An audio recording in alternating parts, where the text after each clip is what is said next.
In 485 BC, the land of Israel, conquered by the Babylonians, was a wasteland, uninhabited except for a few peasants eking out a bare existence. This was the land God had promised to Abraham, Isaac, and Jacob, and to their descendants forever. For all the land your eye can see, to you I will give it, and to your descendants forever. The land shall not be sold forever, for the land is mine.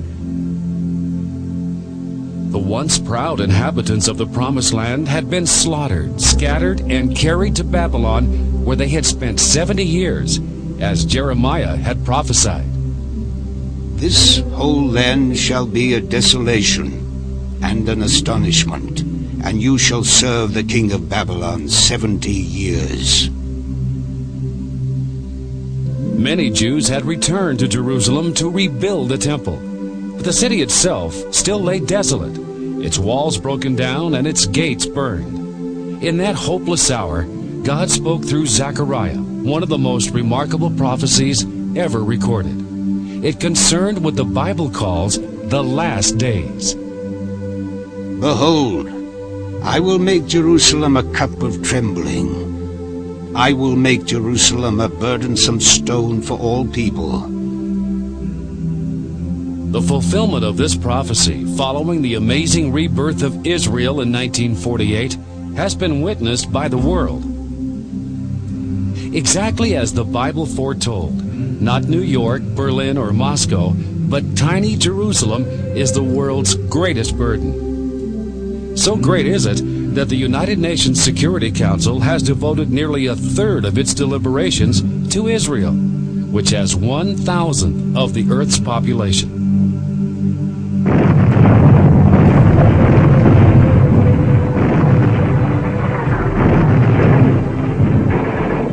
Jerusalem would not be the UN's #1 problem if Israel could be pushed around, but her military is the best in the world. In that day will I make the governors of Judah a torch of fire, and they shall devour all the people round about. The Lord shall defend the inhabitants of Jerusalem.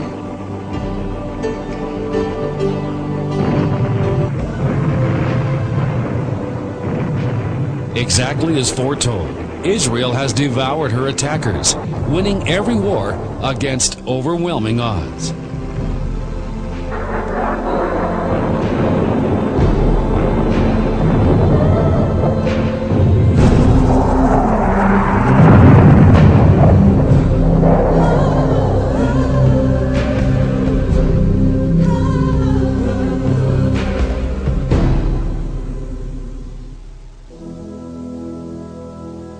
The angel Gabriel told Daniel that Jerusalem would be rebuilt, that 483 years later, Messiah would come.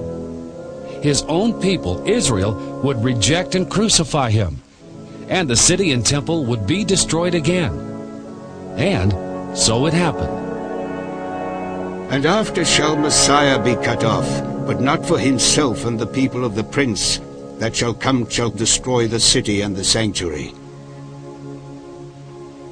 Jesus rode into Jerusalem on the very day prophesied, was hailed as the Messiah, then rejected. Jesus prophesied, Verily I say unto you, there shall not be left here one stone upon another that shall not be thrown down. And they shall be led away captive into all nations. In AD 70, exactly as Jesus foretold, the Roman armies under Titus sacked Jerusalem and left not one stone of Herod's temple upon another.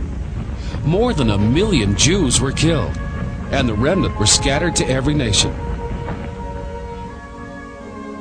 You shall be plucked from off the land you are about to possess, and the Lord shall scatter you among all people, from the one end of the earth even unto the other. Israel's prophets also foretold the anti-Semitism that would pursue the Jews everywhere. To be a curse, an astonishment, and a hissing, and a reproach among all the nations. Scattered to every nation, Jews have been hated, persecuted, and killed like no other people, while the barren land of Israel continued to mourn. In 1867, a visiting Mark Twain wrote, Bethlehem, where the angels sang, is untenanted of any living creature. Palestine sits in sackcloth and ashes, desolate and unlovely. In another remarkable prophecy, Jesus declared, Jerusalem shall be trodden down of the Gentiles until the times of the Gentiles be fulfilled. Jerusalem has been fought over by every major power in history. The Babylonians held it, then the Medes and Persians. Alexander the Great took Palestine for the Greeks in 333 BC. Later, the Egyptians and Syrians alternately had it until the Romans. Islamic invaders took control, to be replaced by the Crusaders. Later, the Islamic Mamelukes of Egypt possessed Jerusalem. Then the Ottoman Turkish Empire ruled for about 400 years. And all through these centuries, the Jews lived there and suffered. Fulfilled Bible prophecies concerning Israel, Jerusalem, and the Jew provide irrefutable proof of God's existence and that the Bible is true. Most people think the Roman Catholic Crusaders freed the Holy Land for the Jews. In fact, they slaughtered the Jews and took that land for the Catholic Church. Pope Urban II, who organized the First Crusade, urged the Crusaders to start upon the road to the Holy Sepulchre, to wrest that land from the wicked race and subject it to yourselves. Hordes of volunteers, under the banner of the cross, massacred Christ's earthly brethren, the Jews, all along the route to Jerusalem. The crusade leader, Godfrey of Bouillon, vowed to avenge the blood of Jesus upon the Jews, leaving not one alive. Upon taking the city of David, the Crusaders chased the Jews into the synagogue and set it ablaze. Succeeding popes treated Jews as lepers without rights. Among them, Pius VII, Leo XII, Pius